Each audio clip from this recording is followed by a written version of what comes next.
And welcome to the special edition of Hannity. Now, tonight for the hour, we're going to show you the very best of our opening monologues. Now, let's start with President Trump taking on the fake news media.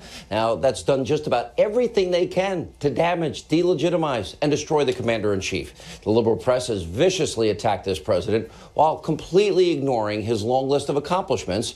And that was the focus of a recent opening monologue. Take a look. All right, so the conspiracy theorists over at CNN, MSNBC, mainstream media, they're at it again. Now, after failed attempts to smear President Trump with cries of Russia, Russia, Russia, Russia, Russia, after claiming the president is about to start a nuclear war with North Korea, and after falsely painting the president, conservatives, Republicans as racist bigots, well, now the leftist hacks have created a fake news new talking point that they want to spread around in their new echo chamber. Now, members of the media elite, they know it all. And media are now pretending to be experts in psychiatry and psychology. And they have found a brand new way to try and delegitimize and destroy President Donald Trump. They are now claiming he is unhinged. He's unfit to serve. Now, here's the counselor to the president, Kellyanne Conway, firing back against this media bias earlier today on Fox and Friends. It's such an absurd analysis playing armchair psychiatrist, and it's not just him, it's a lot of people on TV. I remember, I'm old enough to remember when news stations reported the news. Now, Kellyanne is spot on, and now to highlight this out-of-control bias by the leftist press, well, we're going to use this sound we used last night again tonight. Remember this? You'll hear it. Okay, so you, the American people, you can see for yourselves just how rampant this leftist Trump-hating ideology is in the leftist media. Let's just take a look at the press claiming that the president is unfit to serve. They all echo each other. Take a look. Your behavior is causing great concern among the majority of the American people. Is he suffering from some kind of illness? Is he fit for office? The only possible, and this is on Twitter, the only possible defensible explanation for Trump's disgusting, unpresidential, narcissistic behavior would be early onset dementia. Maybe. She's not the only one who's been saying, some people have been saying that for months. Has he shown that he's fit for office? No. Especially in this moment? Absolutely not. It was an astounding chain of lies tied together by lunatic asides by a man who obviously is mentally unstable. That is not sane behavior. The only defensible excuse, the only defensible explanation is if he is not mentally well. A man who seemingly suffers from a clinical form of idiocy. Let me put this question. Do you think the president's stable? No. John? No. All right, so just when you thought they couldn't get any lower, this is the new standard on CNN, NBC, which apparently they have no standards anymore. But of course, the slanderous smears, they don't stop there. Now, they've also claimed President Trump is also unhinged. And again, they all echo each other. It's like they live in the same, well, fishbowl. Take a look. President Trump's speech last night, which was widely greeted in the media as unhinged and full of lies.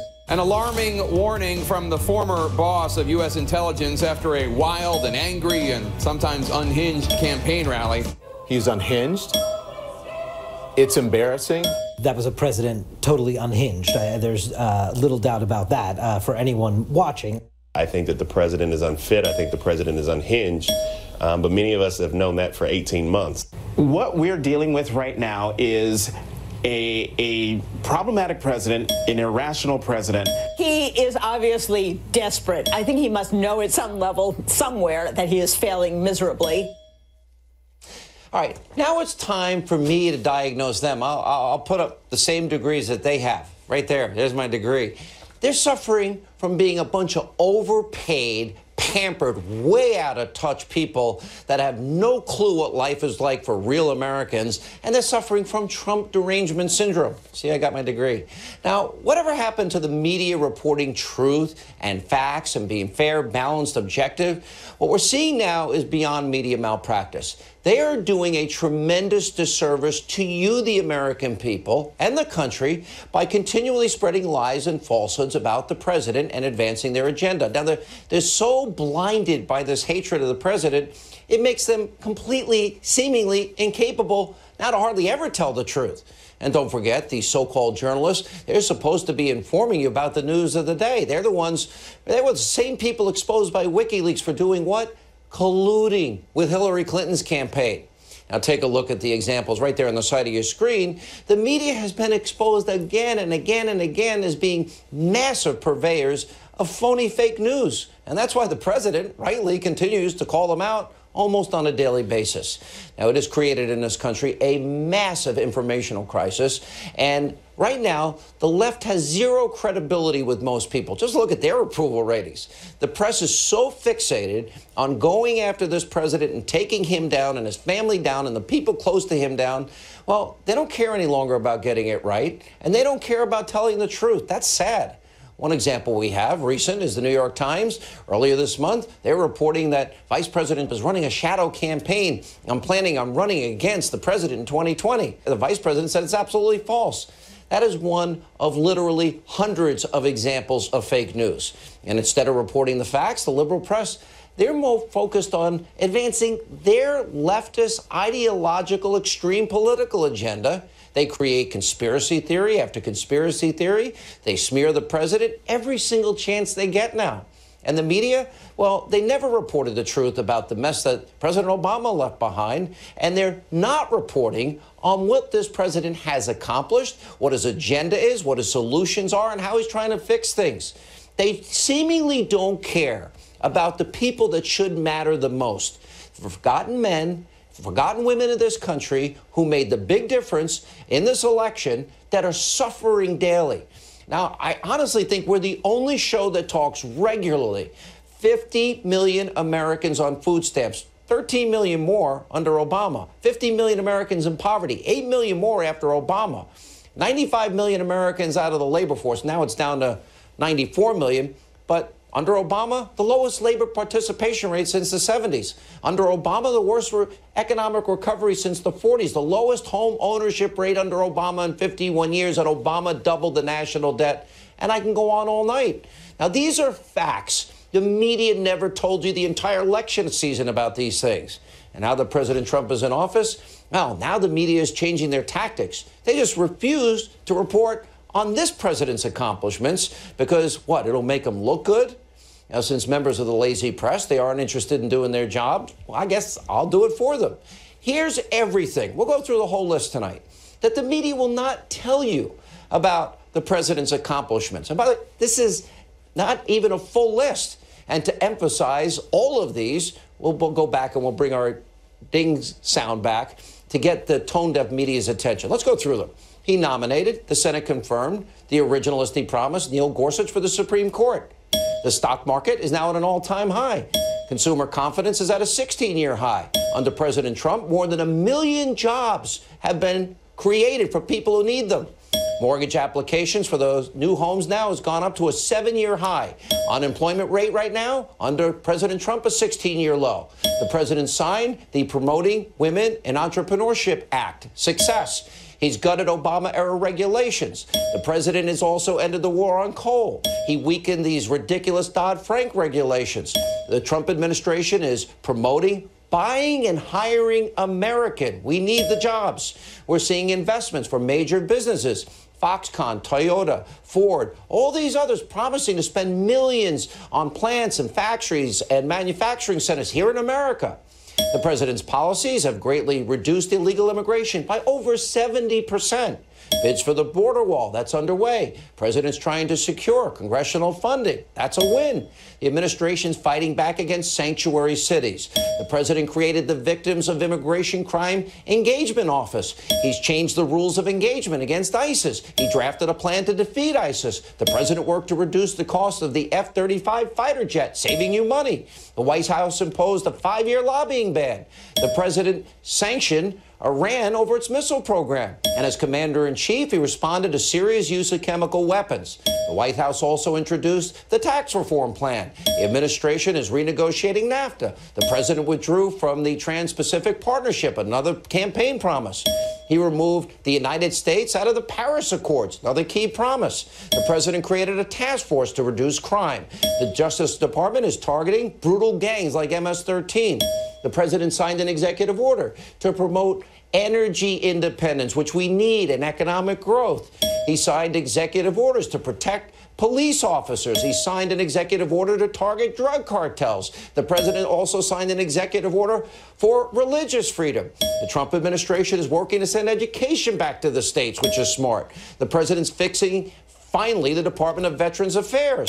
The Supreme Court upheld part of the president's temporary travel ban executive order. The president authorized the construction of the Keystone Pipeline, the Dakota Access Pipeline. He created a commission on election fraud. He's created a commission on opioid addiction. The White House is combating human trafficking. The president rolled back President Obama's ridiculous Cuba policy. Food stamp use is now in this country at a 7-year low after soaring under Barack Obama with 13 million more Americans on food stamps. The president reduced the White House payroll. That saves you, the taxpayer, millions of dollars. The president's donating his salary. And finally, the president has signed 52 pieces of legislation. Have you heard any of this from the Destroy Trump media? Any of it? Have you ever heard them talk about solutions to the numerous problems we have, real national security concerns? Because what we told you is the truth about the president's accomplishments. They never talk about it. He's getting a lot of things done, frankly, despite very little help from both parties in Congress, and despite a media that utterly wants to destroy him every day. They wake up, how can we destroy him today? This hatred against the president is beyond out of control. It needs to stop. It probably won't. But I have a message for the Democrats. I have a message even for weak Republicans and all of these people in the mainstream media. I'm sure you all love your country, right? Do you want to make America great again, you in the media? Because if you want to make America great and you want to help the people you claim to have a monopoly of compassion on, solve the country's problems. You got that, Democrats, media? Offer solutions occasionally on your shows. And the Democratic Party, no is not the answer to anything. And maybe the media will stop bludgeoning the president politically with your daily lies. And maybe you can start thinking about working for the American people. I'm frankly disgusted with both parties. I'm disgusted with the sewer. I'm disgusted with the swamp that is known as Washington, D.C. Why? Because the American, millions of them, the forgotten men and women in this country, and I started out with pretty much nothing in my adult life, they need help. And guess what? America's enemies are really, really dangerous. Just think for a moment. Just imagine for one moment. If we could just pull together as a country, this is a couple of years, if the country would unite, there's no limits to just how great and prosperous and safe and secure this country will be. And up next on the special edition of Hannity, our opening monologue on the Democratic Party's rampant history of racism. This is something the mainstream media, establishment media, will never tell you about. Stay with us. Welcome back to the special edition of Hannity. So in the aftermath of the tragedy that took place in Charlottesville, Democrats, they tried to paint President Trump, conservatives, and Republicans as racist and bigots. Now, this is part of the left wing's playbook. It's something that they do every 2 and 4 years during election cycles, but they completely ignore the Democratic Party's long history of rampant racism. And that was the topic of a recent opening monologue. Take a look.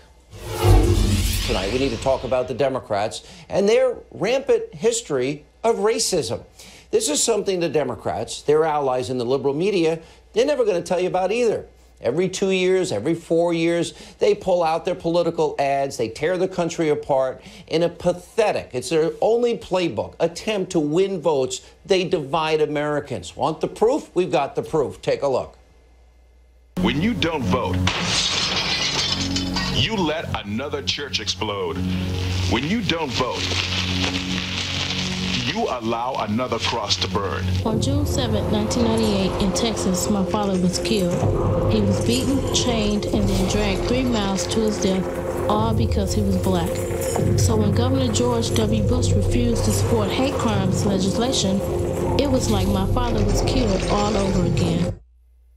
This happens, we can predict, every 2 to 4 years. Disgusting, offensive, but it pales in comparison to what the Democrats have tolerated in their own party. Here's something the media won't tell you. Republicans have been the party of Lincoln, the Emancipation Proclamation. Democrats, what have they been? The party of segregation, the Southern Manifesto. Remember back in 1956, it was Democrats who introduced what was known as that Southern Manifesto. That's a document to resist the Supreme Court decision, Brown versus the Board of Education and the ruling on segregation in schools. Let's see. People like Bill Clinton's mentor, who he praised many times, J. William Fulbright, well, who's been praised throughout his entire career, signed it. It was overwhelmingly signed by Democratic members of Congress. In 1956, according to Politico, only 2 Republicans supported that. Then we go back to the 1960s, passage of the Civil Rights Act in 64, the Voting Rights Act in 65. Same Southern Democrats that tried to stop these historic pieces of legislation from being passed, including filibustering the Civil Rights Act for months. And then there's the actual vote tallies. Let's take a look at the no votes for the Civil Rights Act of 64. 112 Democrats in Congress voted against it, 41 Republicans. And then for the 1965 Voting Rights Act, 78 Democrats in Congress voted against it, 25 Republicans voted no. So I don't understand the Democrats, the media, that's their history. And some people in the Democratic Party today praise those people that were involved in that history. Here's another fact the media is ignoring. George Wallace, one of the most racist, pro-segregationists in history, Democrat for most of his political career. Then there's Democratic Senator. Remember the former Klansman? Wasn't in charge really that long ago, Robert Byrd. He filibustered the Civil Rights Act for over 14 hours before voting against it. And other well-known Democrats, to vote no, well, let's see. That's Bill Clinton's mentor, J. William Fulbright, and even Al Gore's father, Al Gore Sr. And once again, you would think Democrats would denounce and force those type of people out of their party. But instead, Democrats did the complete opposite, especially when it comes to Robert Byrd, former Klansman, Hillary Clinton. We've got the tape praising him as her mentor after he died. Take a look. Senator Byrd was a man of surpassing eloquence and nobility. From my first day in the Senate, I sought out his guidance, and he was always generous with his time and his wisdom. I admired his tireless advocacy for his West Virginia constituents. As Secretary of State, I continued to rely on his advice and counsel. Her mentor, was she giving Robert Byrd a pass? He was in the Klan. Now take a look at what Robert Byrd said to Tony Snow. This was back on Fox News Sunday in just 2001, 16 years ago. Take a look. White I've seen a lot of white in my time. I'm going to use that word. But we just need to work together to make our country a better country. Pretty shocking. Former Klansman. Would you call someone who says that your mentor like Hillary? Now, this just highlights the Democrats' massive double standard when it comes to race in America and the divide that they are contributing to. They have made race a political wedge issue in this country for decades, and they have used it, sadly, to rip this country apart. Last night, we showed you how President Obama, remember, he'd rushed to judgment, raced to conclusions before any evidence, any facts came out, any testimony came out. In 4 particular high-profile race cases, rushed to judgment. President Obama made it a point to associate himself with groups like Black Lives Matter, that chant things like, what do we want dead cops? What do we want them now? Pigs in a blanket, fry them like bacon. President Obama even invited Black Lives Matter to his White House and praised a Black Lives Matter leader, DeRay McKesson, while completely excusing his anti-police remarks. Just take a look at a couple of McKesson's tweets. Quote, "This feared for my life language is perhaps the new execution motto of America's largest gang, the police. Should someone who spews that hatred really have been invited to Obama's White House? Where was the media's outrage then? Let alone he was praised by the president at the time, President Obama. Then there's the issue of leftists destroying public property and tearing down monuments like what we saw happen in Durham, North Carolina this week. The left, they're up in arms over President Trump, asking where America should draw a line when it comes to removing these monuments. Well, now look, people can agree with what they think these statues represent. You can have honest disagreement. They don't have a right to destroy property. They don't have a right to be violent because they disagree with what they stand for. We have a political process for that. And as the president said, let local municipalities decide. Now, if the left is so upset over Confederate monuments, then maybe they should feel the same way about displays that honor racist Democrats, the ones we just told you about. Take a look at this statue. Robert Byrd, the former Klansman, in the West Virginia state capitol. Do Democrats now think it needs to be taken down? According to a local West Virginia website, there are at least 56 buildings, bridges, highways, centers, and other places that are named after Robert Byrd. Do they need to be renamed? Do they need to be taken down? Now, there are also highways, statues, other things that are dedicated to people like Al Gore Sr., J. William Fulbright, George Wallace. Now, if the left, members of the media, they're going to lose their collective minds over the latest attack against President Trump, I think it's important to remember this, in many ways, is selective moral outrage. And more importantly, at the end of the day, a huge distraction. This last election was about the forgotten men and women in this country. People on poverty, people on food stamps, and people that cannot find a job. As all these fights go on and all the undermining of the president continues, none of those people are being helped. That is a huge, huge shame for the American people. And coming up, liberal Hollywood elites unhinged in their out-of-control hatred of the president. Our opening monologue on that as the special edition of Hannity continues. Stay with us. Dear Brian and Liz, my favorite part about being an insurance agent is working with people like you. Over the years, I've watched your passion grow into a successful business. It's clear why your family, your nursery, and the things you care about are so valuable. It's why I recommended the Cincinnati Insurance Companies. Thank you for your trust and letting me be part of this journey. Take care. David. The Cincinnati Insurance Companies. Everything insurance should be. Better buckle up. That inactive satellite radio of yours is ready to roll because the SiriusXM free listening event is on right now with 100 amazing channels, including the Beatles channel. And you can listen free through September 5th. 2 glorious weeks of commercial-free music, plus talk, sports, comedy, news, and more. Welcome back to the special edition of Hannity. So Hollywood liberals, they've taken their hatred of President Trump to dangerous new levels. Now, we highlighted the vitriol and even calls for violence against the president in a recent opening monologue. Watch this. This past weekend, Rosie O'Donnell, she tweeted out a link to a sick anti-Trump online game. Now, it encourages users to push an image of President Trump to his death, giving players the option to push him off a cliff or into a volcano or into an open manhole in New York City or even into the mouth of a dinosaur. And of course, this disgusting game, well, is meant supposedly in jest, but is it really? But by promoting this, Rosie O'Donnell is now joining the growing list of Hollywood elites who dehumanize President Trump, normalize violence against him and other Republicans. Now, this includes Kathy Griffin, who posed, remember this picture? So disturbing. Every time we show it, we have to issue a warning in case your kids are in the room. Now, it's an ISIS-style photo shoot featuring Griffin holding a fake, but very realistic-looking, bloodied, severed head of President Trump. There's also Madonna. She's advocating blowing up the White House. She fantasizes about it. Yes, I'm angry. Yes, I am outraged.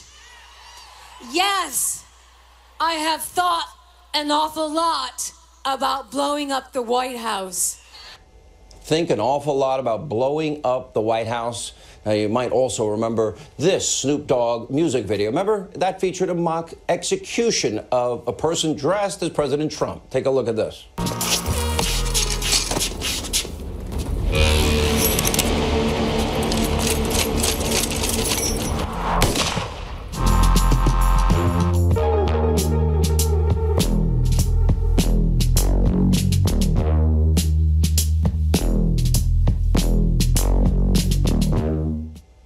Imagine if that was Barack Obama, Hillary Clinton, any liberal. Now, it's not just Snoop Dogg. Marilyn Manson, he also released a music video with images of President Trump's murder. Mickey Rourke, he threatened to beat Trump with a baseball bat. Robert De Niro, he talked about punching Donald Trump in the face. And you can't forget what Johnny Depp also said. Take a look.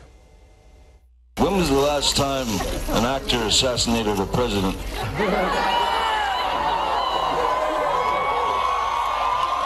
I want to clarify, I'm not an actor. I lie for a living. Just like Donald. However, it's been a while. And maybe it's time. Now, let's not forget about Shakespeare in the Park, where a President Trump lookalike got stabbed to death during a New York City performance of Julius Caesar. Now, I could keep going. You get the point. Hollywood hates President Trump, and Rosie O'Donnell and all her liberal friends and celebrities, they are normalizing violence against the administration, against our elected president. Now, tonight, while Congressman Steve Scalise is also recovering after being shot by a deranged left-wing gunman hell-bent on killing as many Republicans as possible on his kill list. Now, is it really responsible for Rosie to gleefully tweet out a game urging users to push the president off a cliff? So is Rosie. These Hollywood elites, are they ever going to see through this blind, bizarre, psychotic hatred and realize that their actions and statements do have consequences?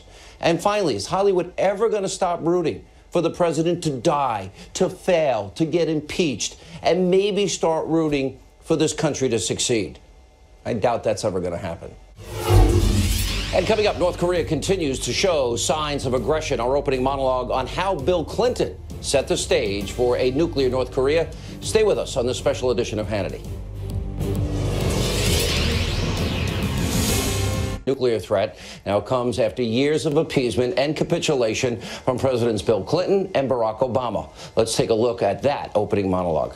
So tonight, one of my biggest fears has now come true. North Korea has reportedly developed a nuclear warhead that is capable of reaching the continental United States. Now, this threat will now become a defining issue for the Trump administration, but it's so very important. We've got to learn and understand how it is we got here. If we don't learn from the lessons of history, we are doomed to repeat them. Let's go back to 1994, the Clinton administration. They struck a deal with Kim Jong-un's father, Kim Jong-il, where, according to the New York Times, the U.S. agreed to give North Korea over $4 billion in energy aid over the course of a decade in exchange, supposedly, for North Korea freezing and eventually ending their nuclear weapons program. Now, as part of the agreement, North Korea would allow inspectors into its nuclear sites, but, and this is very important, would also be allowed to keep their nuclear fuel rods, which can be used to make weapons for an unspecified number of years. Of course, Bill Clinton put all those fears aside, praised this agreement, and you might remember when he went out there and he said, "This is good for the American people." Watch this. I'd like to say just a word about the framework with North Korea that Ambassador Gallucci signed this morning. This is a good deal for the United States. North Korea will freeze and then dismantle its nuclear program. South Korea and our other allies will be better protected. The entire world will be safer as we slow the spread of nuclear weapons. South Korea, with support from Japan and other nations, will bear most of the cost of providing North Korea with fuel to make up for the nuclear energy it is losing. And they will pay for an alternative power system for North Korea that will allow them to produce electricity while making it much harder for them to produce nuclear weapons. The United States and international inspectors will carefully monitor North Korea to make sure it keeps its commitments. Only as it does so will North Korea fully join the community of nations. Good deal, freeze, dismantle. Of course, Bill Clinton was naive. He turned out to be completely wrong. Why? Because in 1998, North Korea, they test-fired a long-range missile. By 2006, North Korea conducted their first nuclear test. And then, under the Obama administration, the North Korean threat increased rapidly and literally have turned this into a crisis point that President Trump now has to deal with. And in the case of the Obama administration, remember, they drastically cut our strategic defense capabilities. Not a smart thing. Basically, the Clinton administration, the Obama administration, they ignored the problem. They kicked the can down the road. And if the deal Clinton cut with North Korea, if all of that sounds so familiar, well, it is, because it's so similar to the deal that President Obama struck with the radical mullahs in Iran. President Obama gave that rogue regime in Tehran $150 billion in loads of cash. Remember the plane loads of cash and other currencies? Remember the mullahs in Iran? They said that in exchange for that money, they promised not to build nuclear weapons. And Tehran agreed to let inspectors into their nuclear facilities, well, after 25 days, but Iran was still allowed and is still allowed to spin their centrifuges and conduct missile tests. Now, given tonight what we're seeing in North Korea, it is so simple and easy to see where this Iranian deal is headed. Now, what you have to understand tonight is this. Evil in our time must be recognized for what it is. You cannot appease, you cannot capitulate to evil radicals and rogue dictatorships. They don't care about honoring agreements because breaking promises, taking money is just par for the course when dealing with these kinds of regimes. Bill Clinton, Barack Obama, well, they should have learned from Neville Chamberlain's policy of appeasement towards Adolf Hitler that set the stage for World War II that led to the death of millions and millions of people. So much for peace in our time.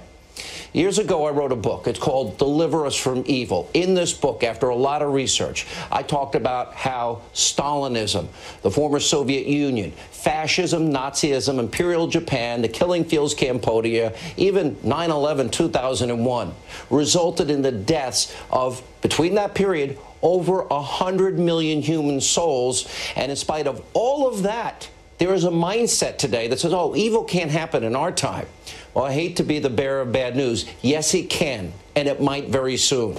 And thanks to the naivete of Bill Clinton, Barack Obama, who are following in the footsteps of Chamberlain, well, President Trump today has to confront a threat, and there are likely no good solutions, no good outcome here.